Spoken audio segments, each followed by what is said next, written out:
Wakefit IPO. आपने इस brand को मैट्रेस के एड्स में तो देखा ही होगा, पर इस कंपनी की ग्रोथ स्टोरी एक्चुअली इंडिया के D2C रेवोल्यूशन का सिंबल है। चलिए जल्दी से समझते हैं कि ये आईपीओ इतना डिस्कस क्यों हो रहा है। 2016 में वेकफिट एक सिंपल आइडिया से शुरू हुआ। मैट्रेस इंडस्ट्री में मिडिलमैन इतने थे कि एक प्रोडक्ट की प्राइस अननेसेसरीली हाई हो जाती थी। वेकफिट ने बोला, हम शोरूम नहीं बनाएंगे, हम डिस्ट्रीब्यूटर नहीं रखेंगे, बस एक काम करेंगे, हाई क्वालिटी मैट्रेस सीधा आपके घर तक पहुंचाएंगे। और इस सीधे मॉडल ने इन्हें रॉकेट की तरह ग्रो कर दिया। जल्दी से आईपीओ डिटेल्स देख लेते हैं। कंपनी का आईपीओ ओपन रहेगा 8 दिसंबर से 10 दिसंबर तक और प्राइस बैंड रहेगा 185 to 195 rupees. Company total 1288 crore raise कर रही है, जिसमें से सिर्फ 377 करोड़ का फ्रेश इशू है।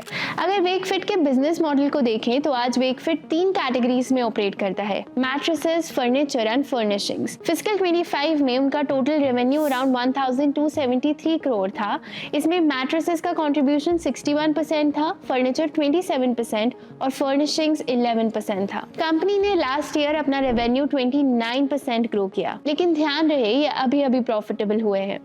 Company full stack model follow करती है, मतलब प्रोडक्ट डिजाइन, मैन्युफैक्चरिंग, डिलीवरी सब कुछ मैक्सिमम कंट्रोल में। ये उन्हें 2 बेनिफिट्स देता है, कॉस्ट कंट्रोल और बेटर मार्जिन्स।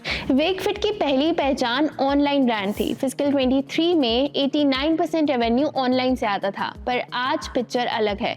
FY 25 में ऑनलाइन शेयर 66% रहा और बाकी 33% ऑफलाइन से आया। क्योंकि फर्नीचर कैटेगरी ऑफलाइन में ज्यादा ग्रो होती है, इसलिए कंपनी के 125 से भी ज्यादा स्टोर्स इंडिया में एक्टिव हैं। ये ओमनी चैनल अप्रोच वेकफिट को लॉन्ग टर्म स्टेबिलिटी देती है। अब यहाँ आती है एक इंटरेस्टिंग चीज। इंडस्ट्री का ग्रोथ रेट 9 to 11% है, ऑर्गेनाइज्ड पेयर्स का 15% और वेकफिट का अराउंड 25%। यानी कंपनी इंडस्ट्री से 2.5 टाइम्स ज्यादा फास्ट ग्रो कर रही है। बट कहानी का दूसरा पार्ट भी सुनो, की risk. First, mattress dependency risk. आज भी रेवेन्यू का 61% मैट्रेसेस से आता है। अगर इस कैटेगरी में स्लो डाउन हुआ तो बिजनेस इंपैक्ट होगा। Second, raw material risk. Foam और वुड जैसे मटेरियल्स के प्राइसेस बहुत वॉलेटाइल होते हैं। इनके पास लॉन्ग टर्म सप्लाई कॉन्ट्रैक्ट्स नहीं हैं, तो प्राइस हाइक डायरेक्टली मार्जिन्स को हिट कर सकता है। तो आपके लिए सवाल हमेशा ये होना चाहिए कि ये ग्रोथ सस्टेनेबल है, मार्जिन स्टेबल रहेंगे और रिस्क मैनेजेबल है या नहीं। तो क्या वेकफिट आईपीओ आपकी वॉच लिस्ट में है? हमें कमेंट्स में बताइए। Investments in securities market are subject to market risks. Read all the related documents carefully before investing.